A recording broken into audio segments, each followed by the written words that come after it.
A spacecraft with 2 cosmonauts aboard was orbiting Earth in 1983. One of the cosmonauts, jokingly, begins to sing and teases his colleague Konstantin, saying he would report him to mission control if he didn't sing too. They talk about what they will do when they return to Earth, while mission control monitors the spacecraft. Konstantin calmly goes to the control panel and unlocks the latches. With a metallic sound, the spacecraft detaches and begins its re-entry into the atmosphere. The other cosmonaut keeps singing, trying to relieve the tension, but suddenly something collides with the spacecraft. They try to control the situation, but while recovering, the cosmonaut notices something strange. Something is moving outside, heading towards the hatch. After the landing, a parachute descends over the Kazakh desert. A man on horseback approaches the spacecraft, illuminating it with a flashlight. He finds a dead cosmonaut near the spacecraft, and the other, seriously injured, struggles to get out. When the man approaches, the cosmonaut, with blood running from his mouth and his eyes completely black, stares at him with a terrifying look. At the Brain Research Institute, Tatiana enters a conference room being prepared for a hearing. The board is investigating a case in which she is accused of negligence in treating a patient. Although her colleagues do not directly question her methods, they suggest she made a mistake. Tatiana defends herself, claiming she acted appropriately in light of a misdiagnosis. After the hearing, Colonel Semirodov approaches her, asking for help with a case involving a mysterious patient. Reluctantly, Tatiana agrees when he mentions that the patient is one of the cosmonauts from Orbit 4. During the helicopter flight to Kazakhstan, Semirodov explains that the patient is Konstantin, who suffers from episodic amnesia and barely remembers what happened in space.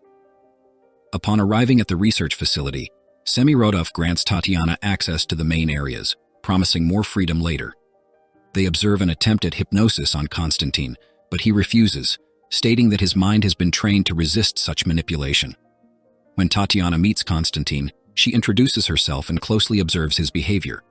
He shares fragments of his experience, but doesn't remember anything unusual before the landing. Realizing she can't help him recover his memories, Konstantin asks her to contact his mother. When leaving the room, Tatiana suggests that Konstantin may be suffering from post-traumatic stress disorder due to the incident. Semirodov agrees to let her leave the next day, but insists she stay the night at the facility. Tatiana observes prisoners working under strict supervision. The information that those men were forced to perform heavy tasks without freedom makes her uncomfortable. In her room, she tries to make an external call, but is told that only the colonel is authorized to allow calls. The restlessness grows, and unable to sleep, she decides to go out for a run. During her exercise, she encounters a prisoner, but soon returns to her room, still with a troubled mind. Later, Semirodov calls her to see something extraordinary. Curious, she follows him to a room where, from behind a glass window, she witnesses an incredible scene. Konstantin, the cosmonaut, undergoes a violent transformation. An alien creature emerges from his body, taking form before her eyes. The being, grotesque and terrifying, watches her intensely. When it charges toward the glass, Tatiana recoils, terrified. Hello, my dear friends. This is the summary of the movie, Sputnik. I hope you're enjoying it. Comment, I liked it, so we know you've been paying attention to every detail of the video. Now let's continue. Semirodov explains that the creature is extraterrestrial and coexists with Konstantin, who is unaware of it. He further reveals that Tatiana's mission is to separate the host from the creature, emphasizing the importance of saving Konstantin, a national hero. Tatiana demands access to all the documents, videos, and testimonies about the case. She arranges daily sessions with Konstantin, trying to understand what happened. Upon reviewing the records, she learns that the cosmonaut was initially sent to a rehabilitation center where the creature appeared for the first time and killed a medical technician. Konstantin was then transferred to the facility where attempts to separate the man from the creature began. But until now, nothing has worked. Without the creature, Konstantin's vital signs begin to deteriorate, but with it, he displays impressive regenerative abilities.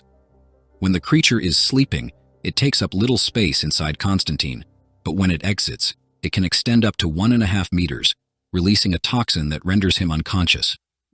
The creature follows a precise schedule, staying out of Konstantin's body for about 1 hour and 40 minutes every night. Tatiana, obsessed with understanding the nature of this entity, wonders whether the being is a parasite or a symbiont. During an exercise session, Konstantin trains under medical supervision. The doctor advises him to moderate his efforts, But Konstantin insists that he is fine, except for a slight discomfort in his throat. Meanwhile, Tatiana reviews images of the creature, taking notes. Semirodov enters and, noticing her concentration, Tatiana asks about Konstantin's son, but he avoids answering. When she inquires about what the creature consumes, Semirodov reveals that it feeds on the food Konstantin eats. Tatiana tries to get closer to Semirodov, but he ignores her and directs her to speak with the colonel, making her even more suspicious of the real objectives of the mission. In the colonel's office, Tatiana makes a call to the orphanage where Konstantin's son is. In another scene, a paralyzed child attempts to move, but is interrupted and scolded by a nurse. The next day, Tatiana visits Konstantin for a new session. She informs him that the institute believes he has lost his sanity and accuses him of killing his co-pilot. Rigel and the colonel listen to the conversation. The colonel seems confused, while Rigel disapproves of the approach. Konstantin denies the accusations and asks why he is being kept behind bulletproof glass. Tatiana insists on his identity, and he declares himself a hero. To challenge him, she mentions his son and accuses him of abandonment. Offended, Konstantin ends the session. Later, Tatiana suggests testing Konstantin's endocrine system to better understand what the creature consumes and requests that he be transferred to a civilian area during the day so the clinical evaluations are more realistic. Semirodov agrees and authorizes the transfer to a normal room. Tatiana apologizes for her previous behavior, and Konstantin reveals that he only learned about the existence of his son a week before his mission, after the boy's mother died. Before leaving, he asks Tatiana why he is really being kept there, but she has no clear answer. That night, Tatiana observes the creature in its room. She knocks on the glass, and the creature imitates her movements. As she plays with a toy, the creature reacts, prompting her to request permission to enter the room. The colonel authorizes it, and Tatiana enters with protective gear, offering the toy. The creature wraps itself around the toy, but when Tatiana slips, it quickly grabs her. She is saved when the creature is subdued by bright lights. Next, the colonel confronts the creature, and Tatiana presents her theory. The creature and Konstantin share a consciousness, as evidenced by the reaction to the toy. She suggests that the creature's nightly outings are becoming more frequent, which could indicate that it no longer needs Konstantin. Tatiana asks for the case to be transferred to Moscow, but the colonel refuses, stating that there is still not enough understanding of the being. Tatiana begins to notice irregularities in a recording and confronts Rigel, suspecting they are feeding the creature something undisclosed. Rigel warns her to leave while she can, but she proposes a deal: help him win a Nobel Prize in exchange for information. He takes her to a restricted facility, where she sees soldiers handling a prisoner in a cage. Meanwhile, Konstantin is sedated and returned to the observation room. Rigel then equips Tatiana with night vision goggles and warns her about the device's limited battery. Tatiana watches as the lights go out, and the soldiers begin the next stage of the experiment.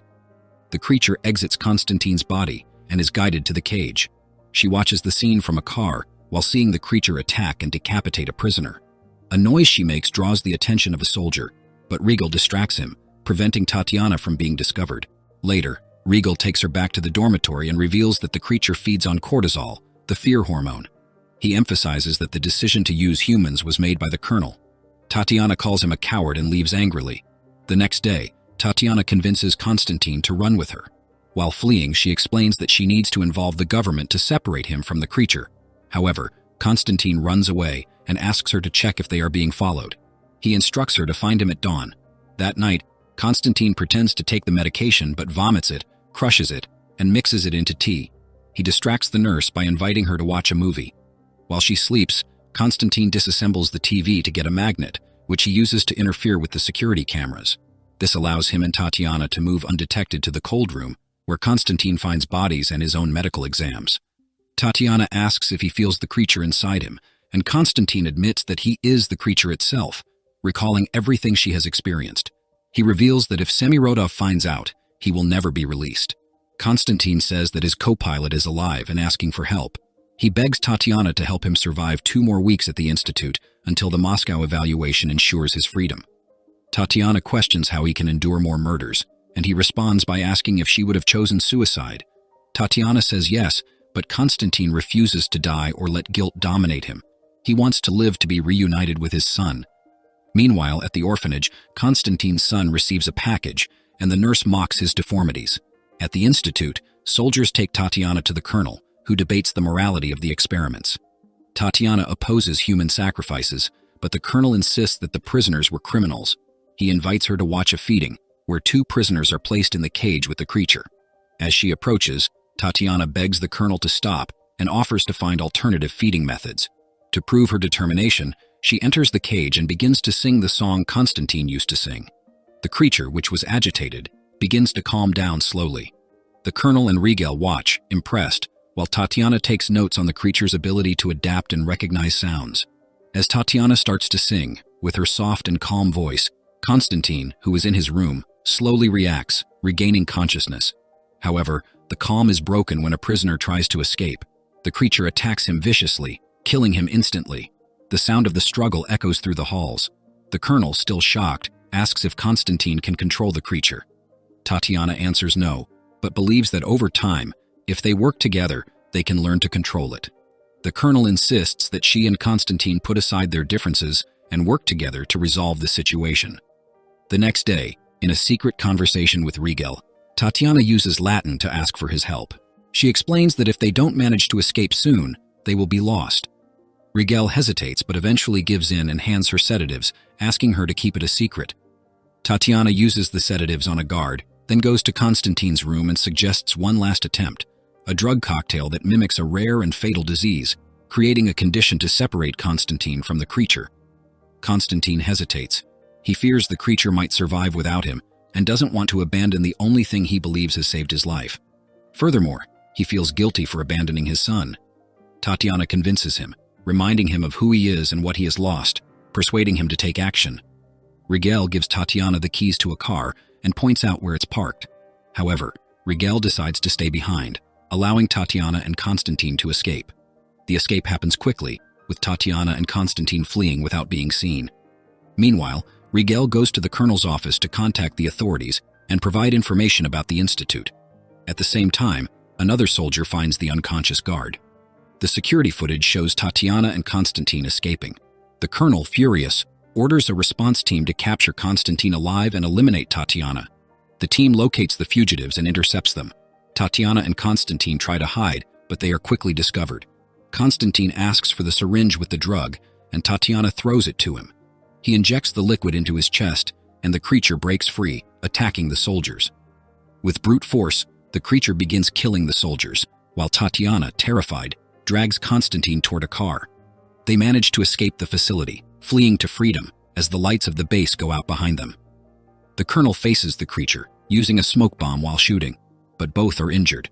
In the car, Constantine starts coughing up blood, and Tatiana realizes he won't survive without the creature. Constantine insists they can keep running, but she pulls him out of the car.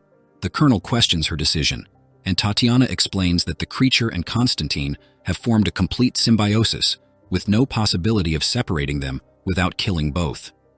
Soldiers appear with the creature in a containment unit. The colonel disarms Tatiana and orders the unit to be opened. When it opens, Constantine regains control of the creature, which kills the soldiers and then attacks the colonel, ending his life. Tatiana runs to Constantine, who is on the brink of death. The creature crawls back to his body, not harming Tatiana. She tries to reassure him, telling him that she can separate them if they get to Moscow. But at the moment the authorities arrive, Constantine takes his own life. Tatiana travels to Rosov, where she finds the orphanage where Constantine's son lives. In a flashback, a child receives a package and upon putting on a pair of sneakers, stands up from the wheelchair, saying his name is Tatiana. In the present, Tatiana waits outside the orphanage. When Constantine's son comes out, she greets him warmly, and they embrace, forming a silent connection of a new beginning. And that's how the movie ends. If you liked this movie, I also recommend watching this other one. I guarantee you'll like it. See you there.